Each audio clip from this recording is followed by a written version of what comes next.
राजपुर गांव में अचानक से गांव के प्रधान की मौत हो गई है, जिसकी वजह से उनके बेटे छोटू को गांव का प्रधान बनाया जा रहा है, जिसका भाषण अभी गांव में चल रहा है। नमस्कार सभी को, मेरा नाम दिलीप है। जैसा कि आप सभी जानते हैं, प्रधान जी का 2 दिन पहले देहांत हो गया, इसलिए उनके बेटे छोटू शर्मा को इस गांव का अगला प्रधान बनाया जा रहा है। छोटू जो है वो बस थोड़ी ही देर में आने वाले। हमें एक तांगा चलता हुआ दिखता है, जिसमें छोटू शर्मा सो रहा है। तांगा भाषण समारोह के पास पहुंचता है।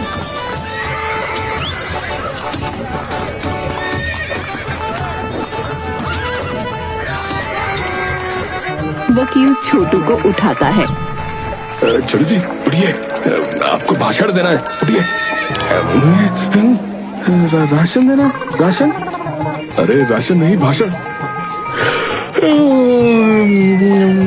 इतनी जल्दी उठा दिया, अभी तो सोया था। छोटू जी चलिए, आपको भाषण देना है। सो तो आप पिछले 8 घंटे से रहे। वो 8 घंटे मेरे लिए सिर्फ एक झपकी थी, समझे? अब देर मत करो, मुझे खाना खाकर फिर से सोना है। सब तैयार है इधर? हाँ चलिए, सब तैयार है। छोटू स्टेज पर आता है। अरे भाई कोई कुर्सी लगा दो, मैं इतनी देर मुझसे खड़ा नहीं हुआ जाएगा। हैं? खड़ा नहीं हुआ जाएगा? अरे भैया कैसा प्रधान है, खड़ा भी नहीं रह पा रहा।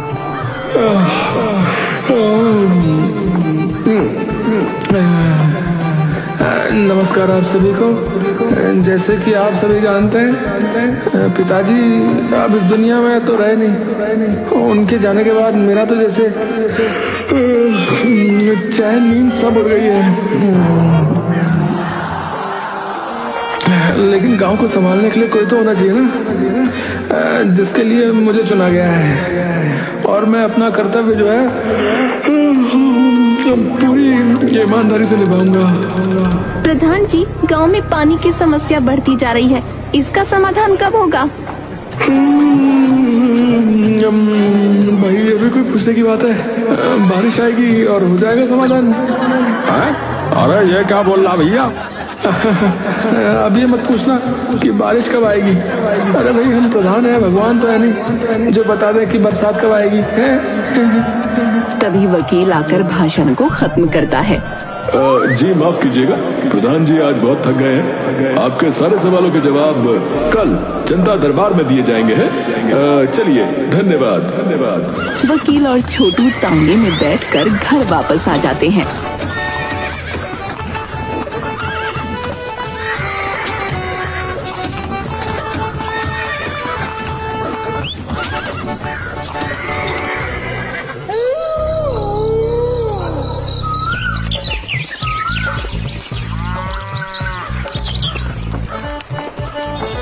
छोटू शर्मा की हवेली पर आज जनता दरबार लगा है, लेकिन छोटू तो सोने में मगन है। वकील जी उठाइए ना प्रधान जी को, देखिए लोगों की भीड़ बढ़ती जा रही है। अरे क्या आलसी आदमी है फोकट का है? अरे भाई कब से उठा रहा हूँ, लेकिन प्रधान जी उठते ही नहीं। अब आखिरी बार जाता हूँ। वकील जाकर छोटू को उठाता है। छोटू जी उठ जाइए, जनता दरबार लगाना है। बाहर लोगों की भीड़ बढ़ती जा रही है।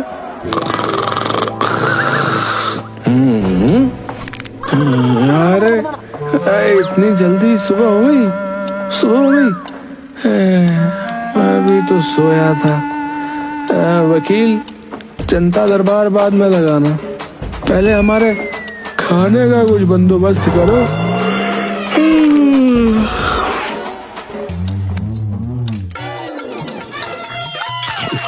छोटू पेट भर के पहले खाना खाता है, उसके बाद लोग जनता दरबार में आने शुरू हो जाते हैं। पहले एक औरत और उसके साथ एक लड़का अंदर आते हैं। नमस्ते प्रधान जी। नमस्ते, बताइए क्या परेशानी है आपकी? पूछिए मत प्रधान जी।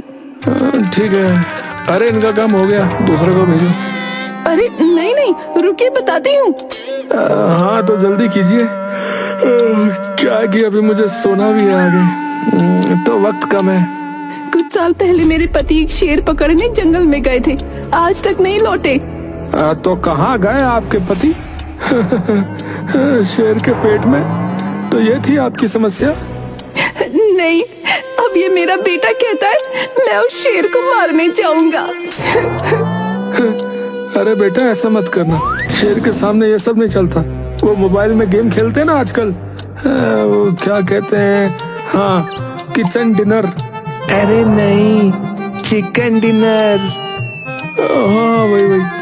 तो चिकन डिनर बन जाओगे शेर के आगे और हार जाओगे, तो बताओ क्या फायदा जाके? अब तो नहीं जाओगे ना शेर के आगे? नहीं जाएंगे।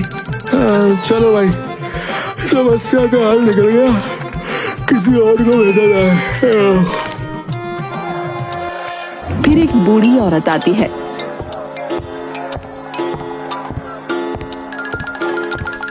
नमस्ते प्रधान जी, मेरी समस्या ये है, मेरी जवानी में मेरी कोई संतान ना हुई, लेकिन अब मैं चाहती हूँ कि मेरा भी कोई बेटा या बेटी हो। बूढ़ी औरत की बात सुनकर वकील और नौकर राजू हंसते हैं। हंसने की बात नहीं है, इस चीज की एक्सपायरी डेट नहीं होती, मैं समझता हूँ। भाई आप भगवान को मानती हैं? हाँ। कितनी उम्र है आपकी? 55 साल। हाँ तो भगवान की पूजा कीजिए अगले 4 साल दिन रात, मैं गारंटी देता हूँ आपकी संतान होगी। अगर नहीं होगी 5वें साल फिर यहाँ आ जाना। चलो जी नेक्स्ट। धन्यवाद प्रधान जी।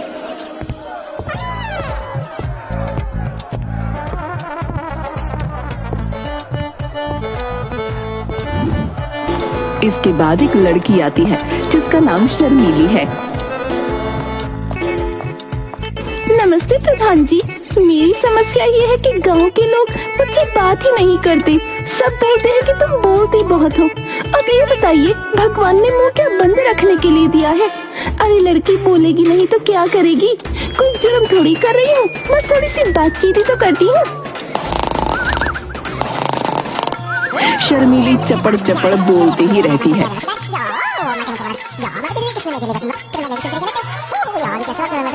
थोड़ी देर बाद प्रधान जी उठते हैं। क्या बोला? आप बताइए मैं क्या करूं?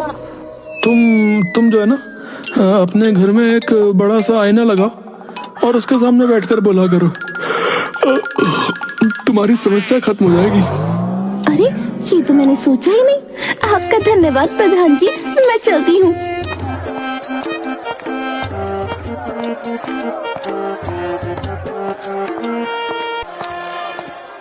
शर्मीली के बाद एक आदमी आता है जिसका नाम शिव है। नमस्ते प्रधान जी, कुछ दिन पहले मेरे घर में चोरी हो गई थी। चोरी में जो है मेरा सारा सामान चला गया। मैंने पुलिस में कंप्लेंट भी लिखवाई, लेकिन कोई कार्रवाई नहीं हुई। जब पुलिस चोर को नहीं ढूंढ पा रही तो हम क्या कर लेंगे? अरे आप प्रधान हैं, अगर आप पुलिस पर थोड़ा दबाव डालें तो कुछ हो सकता है।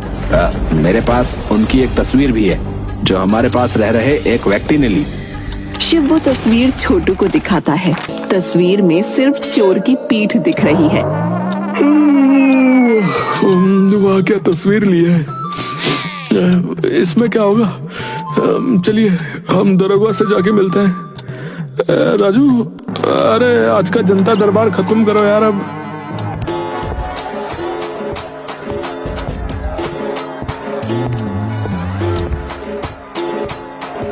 जनता दरबार खत्म हो जाता है और छोटू फिर से सो जाता है।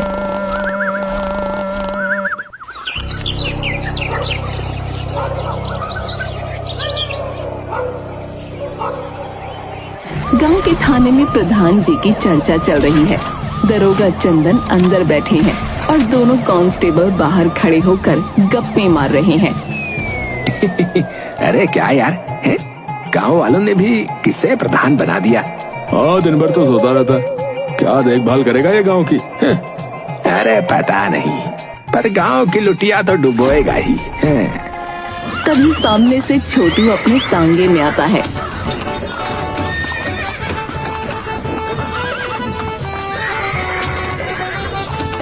सुनील और विनोद उसे देखकर हैरान रह जाते हैं। छोटू सीधा दरोगा के पास जाता है। अरे प्रधान जी, अरे आपने आने का कष्ट क्यों किया? अरे भाई, इनके लिए चाय समोसा लगवाओ। क्या ना दरोगा जी, हम सो रहे थे लेकिन हमको एक सपने ने जगा दिया।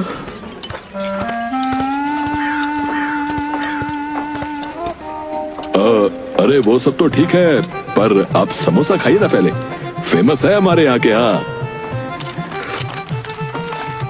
पहले आप इस चोर को ढूंढना शुरू कीजिए।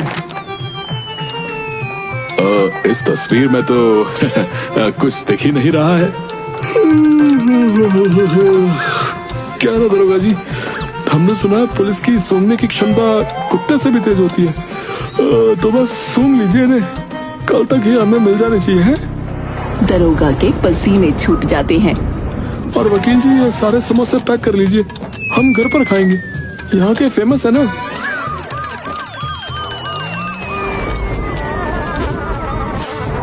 दरोगा जी, 2 चोर भी हो सकते हैं, ध्यान से देखना। अगले दिन दरोगा नेताजी के घर आता है और छोटू शर्मा से मिलता है।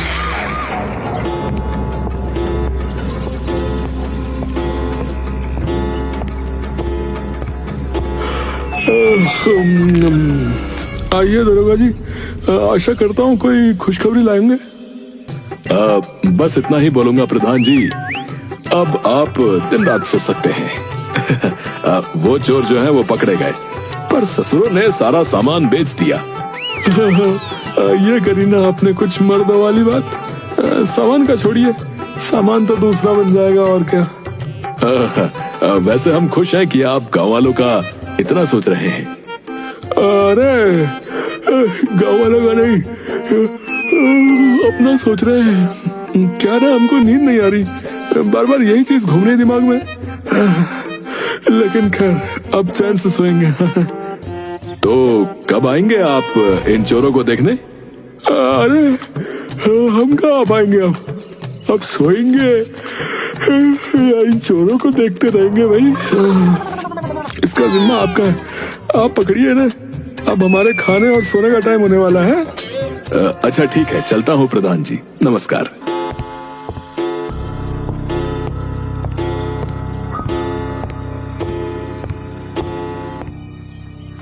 दरोगा बाहर जाकर अपने दोनों कांस्टेबल विनोद और सुनील से बात करता है।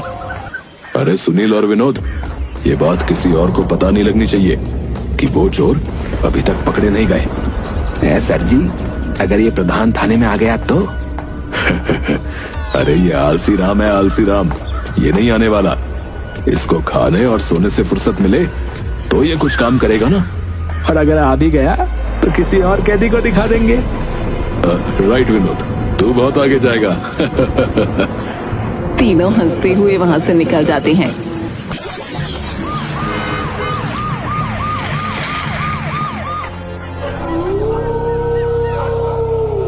गांव में कीर्ति नाम की एक लड़की अपने घर में सो रही है। तभी उसको एक आहट सुनाई देती है। अरे इस घर में बहुत माल है, मैंने सब पता निकाल लिया है। अरे अलमारी में देख, वहाँ गहने होंगे। अरे रुक, देखता हूँ।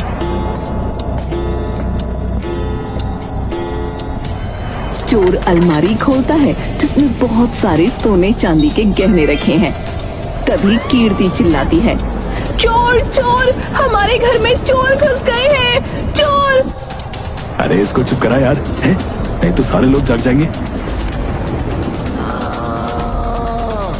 ये ले, मुझे काटेगी, ये ले। कीर्ति बेहोश हो जाती है। अबे जान से तो नहीं मार दिया? अरे नहीं यार, उसने मुझे काटा, बस थप्पड़ ही तो मारा है। चल अब निकल इधर से। दोनों चोर चोरी करके भाग जाते हैं।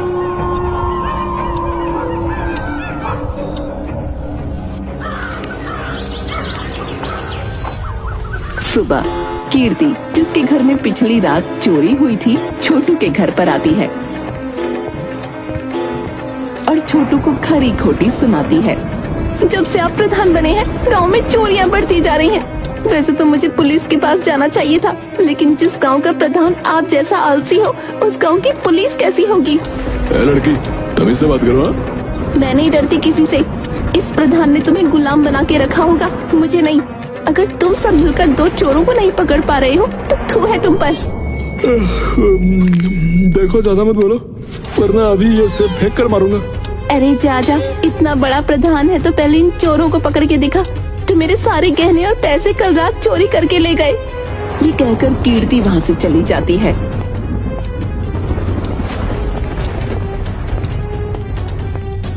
छोटू आग बबूला हो जाता है।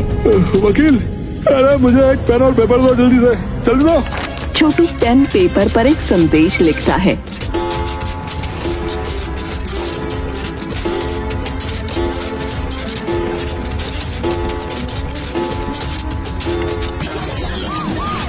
Police station. दरोगा छोटू का दिया हुआ संदेश पढ़ता है। दरोगा, तुझे बोला था ना मुझे इस गांव में चोरी नहीं चाहिए, लेकिन कल फिर चोरी हो गई है और आज एक लड़की मेरे मुंह पर मेरी बेइज्जती करके चलेगी। आज के आज मुझे वो दोनों चोर चाहिए, वरना तेरे बदन पर वर्दी की जगह चड्डी बनियान होगी, सिर्फ बता रहा हूँ। सुनील, विनोद। हाँ सर, हाँ सर। जितने कैदियों को हमने पिछले कुछ दिनों में रिहा किया है, सबको पकड़ो और लॉकअप में डालो सालों को। गांव में फिर एक चोरी हो गई।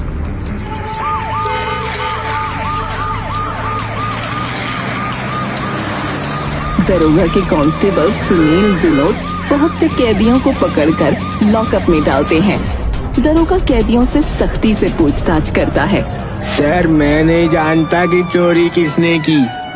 मेरी तो कल सुहागरात थी सर। सुहागरात थी? हैं? साले तेंदुए की पूंछ हैं? ये ले। Sir, sir, sir. सर, मैं तो दारू पी के सो रहा था, मुझे नहीं मालूम चोरी किसने की, मुझे नहीं पता साहब। नहीं मालूम? रुक, अभी मालूम पड़ेगा। साले गाय के गोबर हैं? साहब, साहब। सर, मैं तो अस्पताल में भर्ती था सर, कल ही आया वहाँ से घर सर।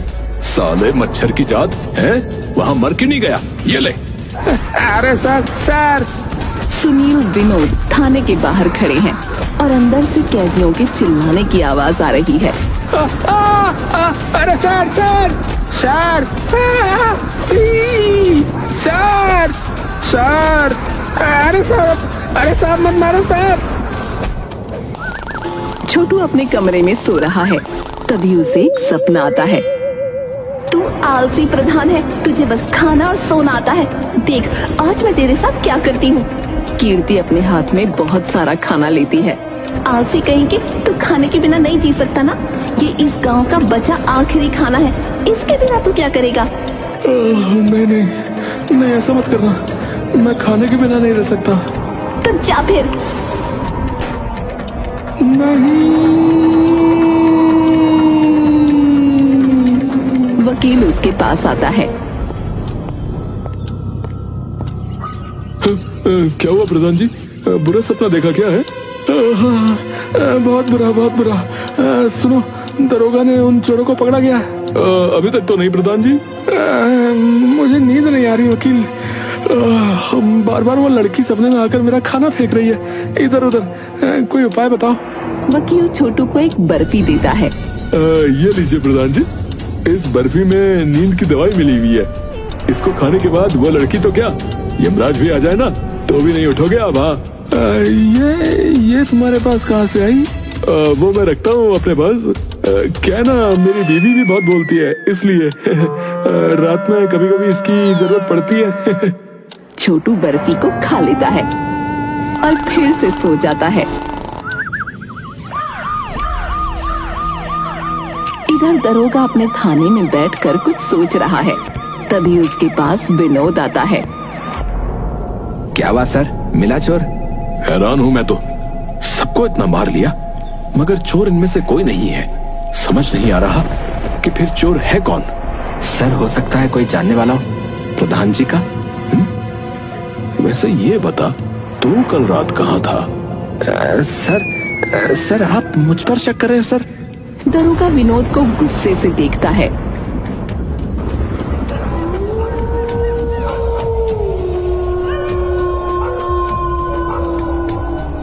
छोटू गहरी नींद में सो रहा है, तभी उसकी आंख खुलती है और वो देखता है चोर उसके घर में चोरी कर रहे हैं।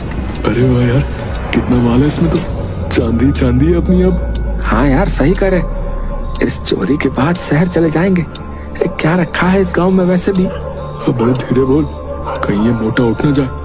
अरे अब ये आलसी राम नहीं उठने वाला है। मोटा तो भैया है, साथ में छोटा भी है। हाँ, बढ़िया हुआ इसका बाप मरा और ये प्रधान बना, नहीं तो हमारा ये धंधा कैसे चलता है। चल भाई मोटे, टाटा। अच्छा, जब तू उठेगा हम इस गांव से बहुत दूर निकल चुके होंगे। छोटू चोरों को देख और सुन पा रहा है, लेकिन उठ नहीं पा रहा। छोटू बहुत ताकत लगाकर उठता है। उसका एक और सपना टूटता है। तो ये सपना था। छोटू नजर घुमाकर देखता है तो हैरान रह जाता है। उसके घर का सारा सामान गायब है। अरे घर का सामान, तो ये सपना नहीं था। ये सपना नहीं था। वो मेरे सामने थे, पर मैं उठ क्यों नहीं पाया। छोटू को वकील की दी हुई बर्फी याद आती है। ये लीजिए प्रधान जी, इस बर्फी में नींद की दवाई मिली हुई है। इसको खाने के बाद वो लड़की तो क्या, यमराज भी आ जाए ना तो भी नहीं उठोगे आप। हाँ, वकील और राजू। कुछ देर बाद हमें दिखता है दो चोर तांगे में बैठकर जा रहे हैं। ये दोनों छोटू के वकील और नौकर राजू ही हैं। तांगे में बहुत सारा सोना चांदी और पैसे भरे हुए बोरे रखे हैं। हमारा प्लान कामयाब हुआ। वैसे भी उस गांव में क्या करते हैं? अरे नौकर ही बने रहते, वहाँ पे इतनी सी तो पगार मिलती थी, और सब तो वो जो है मोटा ही खा जाता था। बताओ। हाँ, काम करे सारा हम और खुद खा के बस सोता रहता था। जब उसका बाप जिंदा था तभी मैंने सोच लिया था, अगर ये प्रधान बनेगा आगे चलकर तो इसकी थाली में छेद नहीं, पूरी थाली ही गायब कर दूंगा। तभी सामने सड़क पर दरोगा इन दोनों को बंदूक ताने दिखाई देता है। मैं जानता था चोर तुम दोनों ही हो। दरोगा अपनी बंदूक जेब में रखता है। मेरा माल कहाँ है? वकील और नौकर राजू भी हंसते हैं और पैसों से भरा एक बोरा दरोगा को देते हैं। दरोगा जी, अगर आप हमारे साथ ना होते ना तो हम कभी कामयाब ना हो पाते। अरे ये सब उस प्रधान के आलस का कमाल है भाई, और तुम्हारा भी, क्योंकि तुमने इसकी कमजोरी पकड़ी।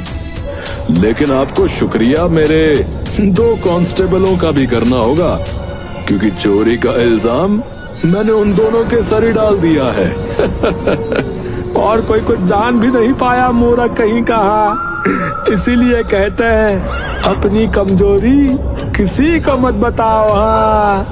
हाँ, सही कहा, क्योंकि घर का भेदी लंका ढाए।